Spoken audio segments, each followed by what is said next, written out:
আপনাদের লঙ্কা গাছের পাতাগুলি কি এরকম কুঁকড়ে যাচ্ছে? নমস্কার বন্ধুরা, আমি সৌরভ। আমার কৃষি বাংলা সৌরভ ইউটিউব চ্যানেলের পক্ষ থেকে সকল সদস্যকে আন্তরিক শুভেচ্ছা ও অভিনন্দন জানাই। আপনারা সবাই ছাদ বাগান কিংবা ক্ষেতে লঙ্কা চাষ করেছেন, আর একটি গুরুত্বপূর্ণ সমস্যায় ভুগছেন, তা হচ্ছে লঙ্কা গাছের পাতা এরকম কুঁকড়ে যাওয়া। আজকে আমরা জানবো লঙ্কা গাছের পাতা কুঁকড়ে যাওয়ার কারণ ও প্রতিকার সম্বন্ধে। তার আগে আপনারা যদি আমার চ্যানেলের নতুন সদস্য হয়ে থাকেন, চ্যানেলটিকে অবশ্যই সাবস্ক্রাইব করে দিবেন। তো চলুন ভিডিওটি শুরু করা যাক। লঙ্কা গাছের পাতা কুঁকড়ানো রোগ কেন হয়?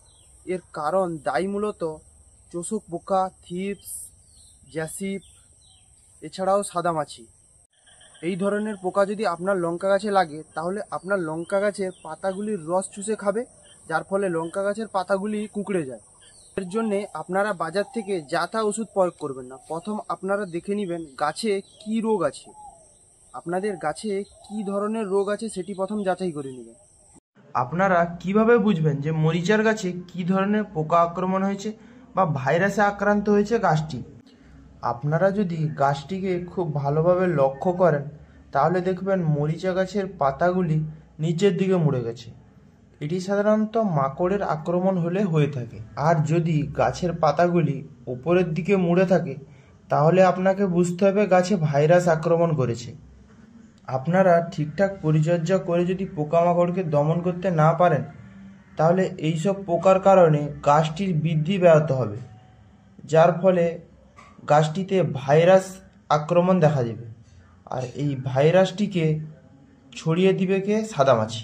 সাদামাছি হচ্ছে এই ভাইরাসটির বাহক। দেখতে দেখতে আপনার পুরো ক্ষেতে ছড়িয়ে যাবে এই ভাইরাসটি। আর এই সময় গাছে লক্ষ্য করবেন যে গাছের পাতাগুলি হালকা হলুদ বর্ণ ধারণ করেছে ও গাছগুলি অধিক পরিমাণে ঝোপালো হয়ে গেছে। গাছের পাতাগুলি একদম শক্ত হয়ে যাবে, গাছে ফুল আসলেও সেগুলি ফলে পরিণত হবে না। আর আপনার গাছে যদি ভাইরাসটি একদম চরম পর্যায়ে চলে আসে, তাহলে গাছটিকে তুলে ফেলা ছাড়া আর কোনো উপায় নেই। তাই আপনাকে একটি গুরুত্বপূর্ণ কথা মাথায় রাখতে হবে, তা হলো চারা রোপণের 5 থেকে 6 দিনের থেকেই নিম তেল প্রয়োগ করতে হবে, 2 থেকে 4 দিন অন্তর। আর যদি ভাইরাসে আক্রান্ত হয়ে যায়, তাহলে রাসায়নিক ব্যবস্থা নিতে হবে। আপনারা এই লঙ্কা গাছের পাতা কুঁকড়ানো রোগ দূর করার জন্য অনেকের কাছ থেকে অনেক ওষুধের পরামর্শ নিয়েছেন, কিন্তু কোনো ওষুধ কাজ করেনি। আমি আপনাদের শুধু একটি মাত্র ওষুধের কথা বলবো, যেটি প্রয়োগ করে আপনারা খুব সহজেই লঙ্কা গাছের পাতা কুঁকড়ানো রোগ দূর করতে পারবেন।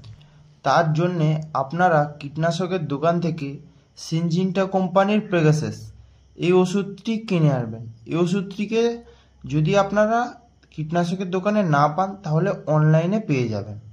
এই ওষুধটিকে আপনারা 15 লিটার পানিতে 5 গ্রাম হারে মিশিয়ে প্রয়োগ করতে পারেন।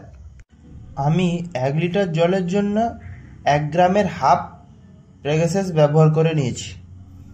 তারপর আপনারা দ্রবণটিকে ভালোভাবে নাড়িয়ে নেবেন, যাতে দ্রবণটি ভালোভাবে জলের সঙ্গে গুলে যায়। পেগাসাস বাজারে বিভিন্ন প্রকারে পাওয়া যায়, লিকুইড ও গুঁড়ো।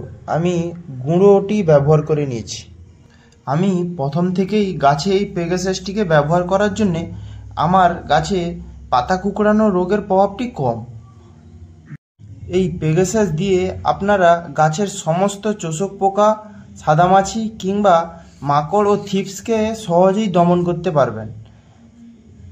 এই ওষুধটিকে সবসময় সূর্য অস্ত যাওয়ার পরে প্রয়োগ করবেন। একটু সন্ধ্যার সময় প্রয়োগ করলে খুব ভালো কাজ পাওয়া যায়। আর এই ওষুধটিকে পাতার 2 প্রান্তে প্রয়োগ করবেন, গাছের পাতার নিচে ও ওপরে। খুব ভালো করে প্রয়োগ করে দিলে আপনার গাছের পাতা কুঁকড়ানো রোগ একদম সেরে যাবে। আর কেউ কেউ মনে করবেন এই ভিডিওটি ফেক। আমি এই ওষুধগুলো প্রয়োগ করে খুব ভালো রেজাল্ট পেয়েছি বলেই আপনারা দেখতে পাচ্ছেন আমি এই ওষুধগুলি প্রয়োগ করার কথা আপনাদের জানাচ্ছি। কিছুদিনের ভেতরে দেখতে পাবেন গাছে প্রচুর পরিমাণে ফুলে ভরে গেছে ও গাছের পাতা কুঁকড়ানো রোগ একদম সেরে গেছে। আর এই পাতা কুঁকড়ানো রোগের যদি আপনারা ঘরোয়া পদ্ধতিটি জানতে চান, তাহলে আমাকে কমেন্ট করে জানাতে পারেন। আশা করি আজকের ভিডিওটা দেখে আপনার খুব কাজে আসবে। লঙ্কা গাছের পাতা কুঁকড়ানো রোগ খুব সহজেই দূর করতে পারবেন। আর আমার চ্যানেলে একটি রিকোয়েস্ট, যদি নতুন সদস্য হয়ে থাকেন তাহলে চ্যানেলটিকে অবশ্যই সাবস্ক্রাইব করে দিবেন ও ভিডিওটি যদি ভালো লেগে থাকে ভিডিওটিতে একটি লাইক দিবেন আর কমেন্ট করে জানাবেন আপনাদের লঙ্কা গাছের পাতা কুকড়ানো রোগ সেরে উঠেছে কিনা। তাহলে বন্ধুরা ভালো থাকবেন, দেখা হচ্ছে পরের ভিডিওতে।